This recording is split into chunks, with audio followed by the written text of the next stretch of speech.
is it? Oh my God. And he's like, yeah. I've been using the one in my wife's Tesla. They said hello. What am I supposed to say now? It's like it's crazy.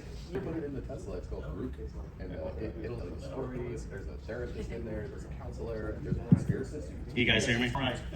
I know we got a very late start, so I was going to let some other people roll in and whatnot, but try to stay on somewhat of a schedule. I'm going to go ahead and start going. So let me ask you this: have you guys ever experienced this? It's the height of your season. You've got an installation going on that day. You got 4 meetings to do, and you're on your way to that first meeting. You're dodging traffic, taking calls, and finally you get to that first appointment. Jump out of your car, run up to the door, and you dive into conversation with the customer. Take a few photos, get some notes, and then you jump back in your car and you're off to your next appointment. During appointments, you're putting out fires, your phone's been ringing since 7 o'clock that morning, and the day is nothing but chaos. Now, you get done at the end of the day, you get back to your office, you've got your notes, you got your photos, and now you got to do 4 quotes, and you've already put in 12 hours. So let's fast forward now 5 weeks. Now you get when you're back on the job site, you get one of the jobs, and you get out there to the job site, and then it happens. You open up the box, wrong material. Going through it, they didn't send me all the stuff. You probably know a little bit of this. You're looking around and you're like, I didn't get that special accessory I needed, so now I can't do that. And it's killer, right? I've experienced that all too many times. So now, what happens? Well, I'm making an extra trip, going back to the supplier, or even worse, now what was supposed to be a 1-day installation has turned into a 2-day installation. So about 11 years ago, I went to work for a lighting manufacturer and I became a national rep. It was a great opportunity for me, and I got to meet a lot of different contractors across the country. During those times, I've learned a lot of different things, but I also got to talk with them and see how their business ran. And just like a lot of the things that I struggled with, I noticed that they struggled with as well too. And I thought to myself, that's just how it is. We're entrepreneurs, we're in the service business. It is chaotic, so that's how it goes. And then I read a book that really changed the way that I thought. And for me, it was kind of that aha moment. It's a book about a girl that grew up baking pies with her aunt, and she loved it. Her aunt passes away, she decides, you know what? I want to open up a bakery. I want to bake pies and honor my aunt. And she does that. Starts her own little bakery. Things are going pretty good. She becomes the talk of the town. Now she's got to do what? Buy more equipment, hire people. All of a sudden, she's continuing to grow, and now she's having to manage multiple employees and continue to buy more equipment. This goes on for a while, but then she starts to notice that crust, it's not as golden brown as it used to be. Pies, they're good, but they don't taste quite as good. She always had the kitchen cleaned at the end of the day. Some of the employees didn't get it quite all the way clean. Things were starting to unravel a little bit. So a guy comes in this book towards the end of the day. He comes in and starts to order some pies, and he talks to her a little bit about her business. And then she just has this diarrhea of the mouth. She's just like, I started this business. I loved baking pies with my aunt, but this thing's gotten so big and to a point that, honestly, it's just almost too much. She is experiencing burnout. And when I read that, I was like, that's me, right? I was there. I felt that. As a contractor for 10 years, I completely related to what she was having to say. And then the aha moment for me in the book was when the gentleman said, just like all your delicious pies, you have a recipe, and there's ingredients that go for each one of those. Your business has to have the same thing. And I was like, man, that makes a lot of sense. I like that. But I kind of thought, well, I know what needs to go on. I know what I need to do every single day. But the problem was that the girl in the story and myself, everything existed up here. It was in my head. And without giving away the book too much, she learns to document. She learns to write out all the little recipes that are for the business, making sure that there's directions for all the ingredients. And I don't mean just for the pies, I mean for the actual operation of the business. These kind of things are what can really make and break a company. I've spent a lot of times, or just going back so many different times with going back and doing these extra trips. It's another trip here, it's another trip there, and it just slowly eats away at the actual profit margin. So what I want to talk about today is we're going to go through the property walkthrough that I do for landscape lighting. And you might see this stuff and be like, I don't like that. That's okay. You don't have to like all the different ingredients that I have. What's important is that you're making your own ingredients and you're documenting them in your business so everybody that's in the business can see those and they can follow that process. Now, this can seem kind of overwhelming, and so the chaos that this all brings, I don't know if anybody can relate to this, but for me, it was everything bottlenecked down to me. Everything had to go through me for so long. And it's like, it drove me crazy and nothing could actually happen. So I couldn't actually grow because I got stuck there. Until we learned about the solution, which is just like a recipe ensures a pie turns out the same every time, a checklist ensures your jobs get done right every single time.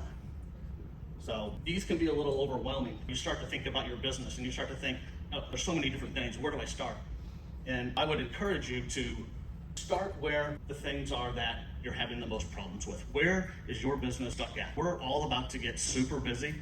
Some of you already are coming up this fall. In the lighting business, it's a big time. What can we do to simplify things? What can we do to offload on our plate? What's bottlenecking? So one, obviously, we want to spot the problem. Two, what you have to do is you really have to create a process and do that process, and you're going to do some trial and error. Run through it, you're going to make adjustments, and as you continue to grow, you're always going to be making adjustments. Once you're done refining that process, then you're going to get into actually testing it. And I would encourage you on something like this, you don't want to get too caught up and worried about getting it just perfect, because as you grow, things are going to continue to change. And number 5 is the most important thing, and it's the one thing that I didn't do, and I saw so many other business owners, they didn't do. And it's making that checklist, making that process available. Anybody relate to any of this stuff, or am I just talking to nobody? Yeah, I got that? Good. Makes me feel a little better about myself. Real quick, landscape lighting. Is anybody doing landscape lighting, or is everybody holiday? So we got some. What we're about to go over is specific for landscape lighting, but you just insert Christmas lighting or whatever business, it doesn't matter. Any business does this. McDonald's is the best at doing it. They've got systems into place. But I am going to talk about the property walkthrough, and why I want to do this is I want to prevent the problems that can happen down the road. What I have found is that when I make these lists, we're going to go through this and it's going to sound like, yeah, it's kind of basic, I get it. But what happens is we don't always get that information. And it's that time that we didn't get this information, or we didn't get that information when we're on a job site, and then we show up and, yep, I forgot it, didn't get it. So let's jump into this real quick, and we'll talk about the specifics on property walkthrough. And this would be true too, right here for even holiday lighting. Voltage meter. There are a lot of people that don't even know how to operate a voltage meter. And I would say that that's a killer. I've seen that a lot in landscape lighting, but you've got to be able to test your outlet. If you're going to go to a person's house and they want to reuse their transformer, we need to know if the transformer works. We don't want to find out that it doesn't work when we're on the job site. So making sure we have these simple little things, and making sure we do some of the stuff that we've got further down this checklist are definitely critical, because everything is trying to prevent a problem that can happen. Customer info, I know this is really basic. The only reason I really put it on here is I am kind of curious. Does everybody collect an email and a phone number? I would assume that you guys do that. How many people are actually using automation for text messaging in their business? I don't know if you guys are doing that or not. It is a game changer. Depending on what software you're using, there's lots of things out there that you can do. But getting automated and being able to communicate with the customer through an easy text message, it's going to save you so much time, because you can automate a lot of those processes. And it's really a game changer, especially when it comes to upselling and selling service work as well too. So I would encourage, if you guys don't have like that, you look into something like that, and I'll be glad to answer those questions later too. I don't know how many times I made this mistake, but I go out and talk to the customer and they're telling me where they want to do lighting and everything. I go back and they're like, oh, I thought it was going to be half that. That customer budget, something that sometimes for me was a little uncomfortable talking to them when I first meet them, but not discovering what they have, what they want to invest. And sometimes I get it. They won't even tell you, because they're kind of thinking, well, if I tell them too high of a number, well, then they're going to charge me more. So maybe it happens at the end of that walkthrough. Maybe you do that walkthrough and then you talk about, based on what we're talking about, typically you're going to be in a range of here to here. That's going to save you a ton of time, because there's nothing worse than doing an actual quote for somebody just to find out that you're way over. Now, talking specifically landscape lighting, the big question, why? One thing that with landscape lighting, just like holiday lighting is even more, I think, emotional. You have people spending ridiculous amounts of money for holiday lights. Well, landscape lights too is a very emotional sale too. But if you're showing up and you're just saying, where do you want to do landscape lighting? What are they going to say? They're going to say, backyard, decide, wherever. We want to find out why. And this is something that when you ask, why do you want to do landscape lighting? You're going to find out, well, actually we've had some cars get broken into on the streets. So we're a little concerned with security. Maybe they got some ground level windows and they're concerned about the security over in there. Why do you want to do it? Maybe they just put in a new landscape and they want to show it off. Whatever the case is, don't assume. You don't want to find out just where, but you want to find out why. Now, once again, staying a little more focused in with landscape lighting, typically you're going to find that people want to do landscape lighting because they want to do focal points, they want to make their house look pretty. These are some of the big things, just like I have listed all here, all the things that are the focal point. And a lot of times, as those who do landscape lighting, it's the front of the house. They want that wow factor when you pull into the property. But gathering, finding out certain things, and asking them, as you're walking that property and talking to them, how do they use the space? How do you use it at night? Where are you gathering at? Do they have an outdoor lanai area? Do they have a fire pit? How do they use that space? That's going to really be good to identify those kind of things. Safety and security, and sometimes you'd be surprised. Customers really don't always think this either. Asking them, should we look at highlighting the steps? Is there ever any problems? You've got a driveway. Where are some of the concerns for a safety and a security standpoint? All right, so transformer.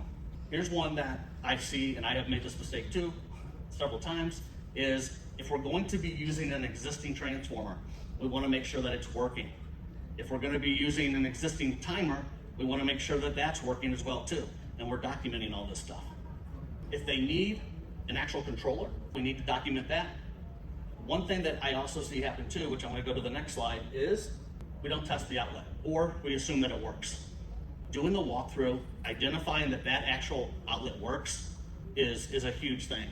I have even been in a situation where installed up the whole system, we plug it in, it doesn't work. The homeowner doesn't want to mess with it. They want to move the transformer on the other side of the house. That's a killer. So you want to identify, how are we going to power this? Do we need a bubble cover like we do right here in this one? And then who's going to pay for it? Don't assume that if you've got to get the outlet to work and it's not working, are they going to call the electrician, or are you going to fix it? Are we going to charge for that? These little bitty miscellaneous costs really start to add up. And obviously, anytime in a situation where you weren't able to finish the job, what are we doing? We're delaying before we can get paid. We're delaying the job. The customer experience isn't great. They're upset. They thought that the lights were going to be on tonight, and now we got to figure out to get the outlet to work. Now we got to get an electrician out there to figure out what's wrong. Obviously, sometimes it's really simple, but this kind of stuff happens all the time, I can tell you. Control system. And landscape lighting, kind of like holiday lighting, you have a lot of digital options for your timing devices. The astronomical timer is very common, photocells. But the reason I put this up here is you get done, you finish it, and then the customer's like, ooh, our neighbor, he's got this cool app, and he can use it on his phone. We didn't identify how they want to control their system, and what happens? Now I got to go get the same thing that his neighbor does. I can't finish the job. Once again, it's these kind of things that seem so little and petty that I promise are costing money. Existing fixtures and wiring. This is a whole other conversation, but I would say we want to identify if they're wanting to use their existing wiring and stuff, be very careful. I would have something written down into a clause of, look, if something doesn't work, if the existing wiring does have problems, there's going to be an additional charge, your hourly rate, something like that. This happens all the time. People try to cheap out, and I don't mean the contractor, I mean the homeowner. They try to save a buck, they want to use their existing wiring, and then it doesn't matter. If it stops working 2 weeks later, they're mad at you. Even though it was their idea to use their stuff and they don't want to pay the extra money to put in new stuff, it falls back onto you. So just make sure you're protecting yourself and you have a plan for that kind of thing. Sidewalks. These can be really tough. Nobody's ever gone under a sidewalk before.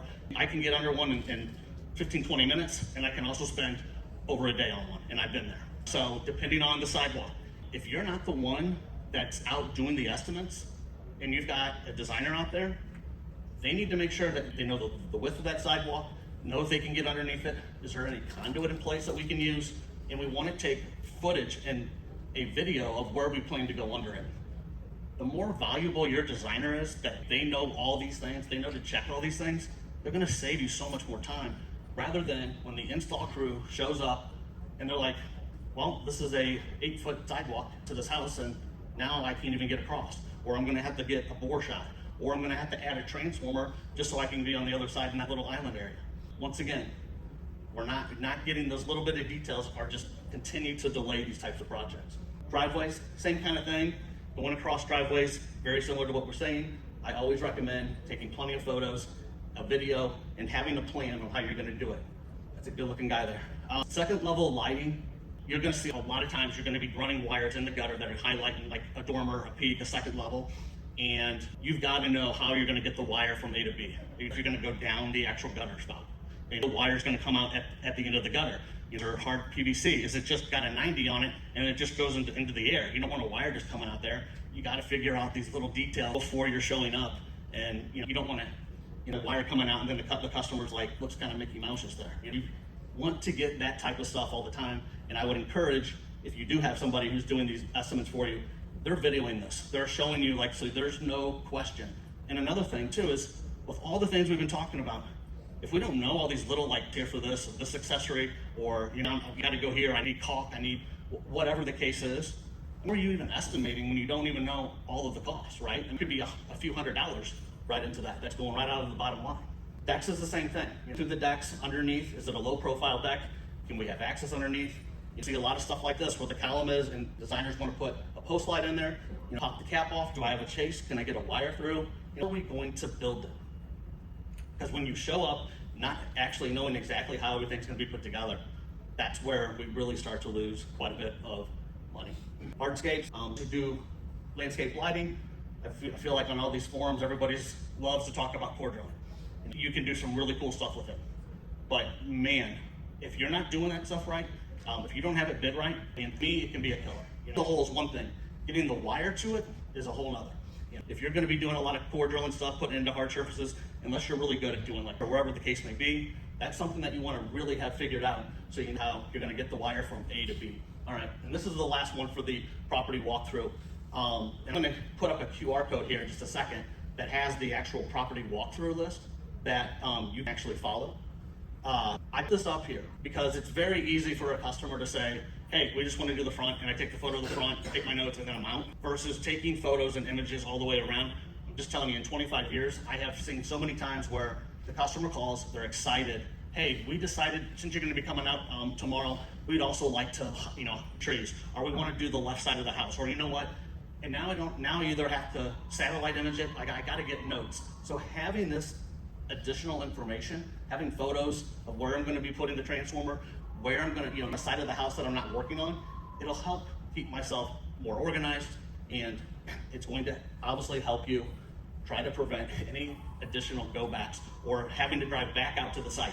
Because as we all know too, with landscape lighting, a lot of people love to do add-ons, and do something that, hey, I've already got the photos and the images, and I do it, and I don't need to make those extra trips. So this right here is that QR code. We'll send you a checklist as a little more detailed than what I went over just right now. But I really want to talk the importance of, and I know this isn't the new shiny cool light and the cool technology, and this is probably a little boring, but let me tell you, if you're going to have a service business and you're tired of working in it and you feel like you're stuck, putting systems into place, you have to do it. And I don't care if you are a year or you're a Fortune 500 company. Those companies are the best. McDonald's, bun, burger, ketchup, pickle. I mean, there's a system for everything. And that's where I had messed up so many times. It was up in my head. I didn't have the system. A system for everything. We just talked about the walkthrough. Now, there's a system that you need to follow when a pre-installation, when somebody says, hey, let's move forward.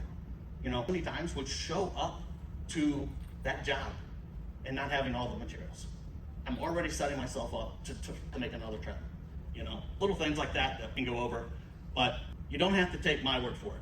I'd like to actually introduce a young man that is 17 years old and have him come up and talk to you a little bit about what he's done, and he's had a lot of success in just under 2 years, and let him talk to you about how he's done that. Riley Romacker. All right, so as you said, I'm 17 years old. I created my own company, Romacker Detailing, you see with my shirt here. So basically, with my mobile detailing company, we scaled to one of the #1 detailing companies in St. Louis. In Eureka, we're actually based out of. We are #1 there, but we're like top in St. Louis itself right now. Only in 18 months, so here's kind of did it while just being 17 years old. So kind of a year and a half, I took Romac Detailing that used to be just an idea when I was younger to actually, like I said, one of the biggest companies in SEO for detailing. But it's not really just about detailing cars, it's more about the systems and how we actually scale as a business rather than just detailing cars. Because detailing cars is cool, but that's not actually how you scale the company itself. So systems are extremely important, especially for us. So let's say we go out to a job, right? We do this, whatever. We finish up and we have missed spots. Now we got to go back to that job. For detailing, we don't want to go back. We actually are extremely unprofitable if we're heading back from the job, because what we're supposed to be is for like 2 to 3 hours. We should not be heading back. So if we have one missed spot, one complaint, that's going to cost us a lot of money to send a crew back out there. Because like I said, we're mobile, so we don't like traveling for free. So without having systems, you're just going to have a bunch of chaos in the company, right?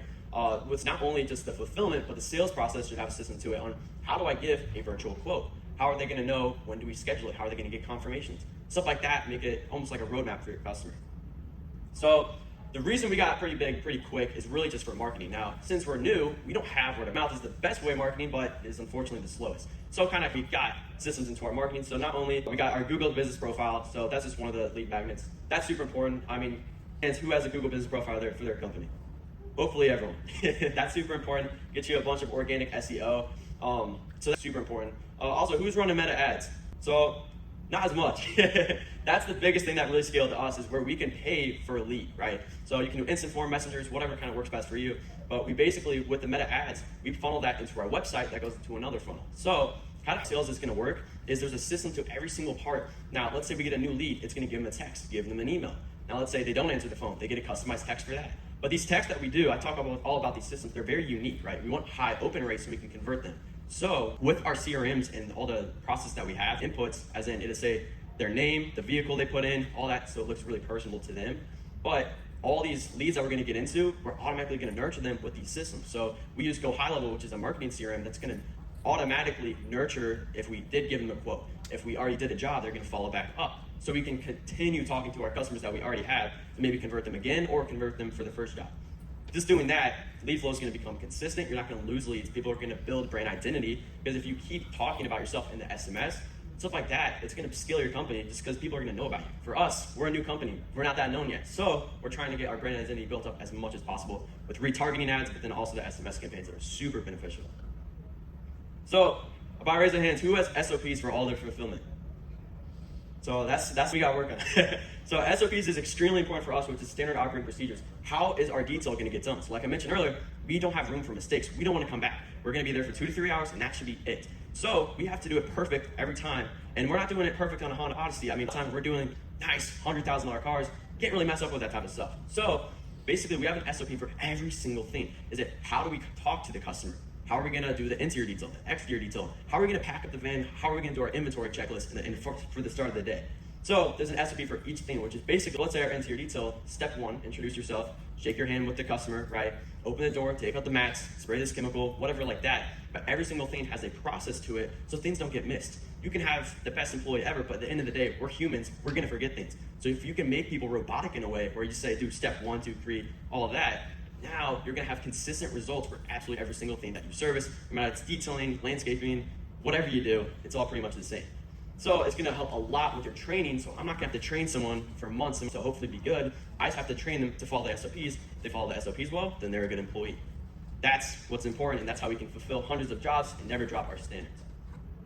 So here's how you can apply systems to your company. Identify what is the problem we're having, right? How can we build a system to prevent that? So is it an SOP, or do I need to automate or delegate? So that's another thing. So this is kind of thing. Let's say I have a problem on whenever I get new leads, we follow up, day, so now they're gonna be a little bit more cold.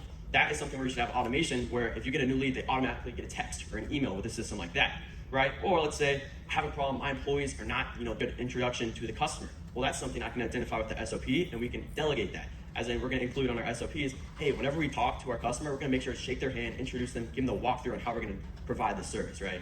So also track results and refine, so kind of that would be, so basically, with all these marketing CRMs and stuff like that, you can see your open rate, how much people respond. You want to track and see, okay, is headline working really well? Because marketing a lot of times is just numbers. Does this headline work really good? Is it too long? Does it not feel personalized enough? Track results, refine over time. Now for SOPs, let's say for us, we had a problem with door jams, right? So I can see, man, why are door jams not being finished out? So I could have two problems. One, I don't have an SOP. I just say, man, those dang employees, they suck. I got to fire them. Or I can say, oh, looks like in our SOPs and the systems that we're providing them, we never mentioned anything about door jams. So we just identified what the problem is. You know, this SOP a little bit better. And how we can fix that so we prevent that. Because that's what's going to have consistency. That's what you're going to need. So as long as you build systems, you can scale anything from detailing, outdoor lighting, whatever. But as long as you have a system behind it, it's super important. And that's going to help you actually scale your business. So I'm proof you don't need decades of work. You just kind of start now. All right, guys, I appreciate your time. I don't know if anybody has any questions. I'll be around for a little bit too. Just sitting out here. There's also some shirts like this. You guys are welcome to grab a couple shirts, whatever you'd like. Thanks for your time. Are there any 17-year-old selves that would come up here and do what he just did? I know when I was 17, I wouldn't do that. So anyway, we got some cool stuff going on. Make sure you stick around. We got Morgan coming up here, and she's actually here. It's not an AI-generated Morgan. So she's actually here in person, which is pretty cool. Don't miss that one. Got a lot of good classes. Take a look at the schedule. We are a little bit behind. We started a little bit late just because we're trying to let you guys navigate through the closed walls. And you go around the corner, they built a wall, and you're like, I got to go the other way. So trying to give you guys some time to get here. But we are a little bit behind. But every single speaker is important. They're going to get their time that they need to get up here and educate you guys. 50 folds of honor. Don't forget about that. Right now, it's in about $200. So it could be better. We got to get that up. We can do better than that. So pull out your wallets, donate to that. So you win that $200. You can get yourself a drink, maybe a piece of pizza, I don't know, something like that with the Gabler prices. But take advantage of it. Go out there, supporting a great cause. Make sure you guys are doing that. The ticket sales, we are going to do a percentage of the proceeds of Clip-A-Con. So you already, in a way, have donated if you bought tickets to Clip-A-Con. But get your wallets out, donate to a great cause. 50% will go to you. So we're about $200 right now that you would win if you do that. So just $5. So go buy a ticket. Maybe you'll win $200-300.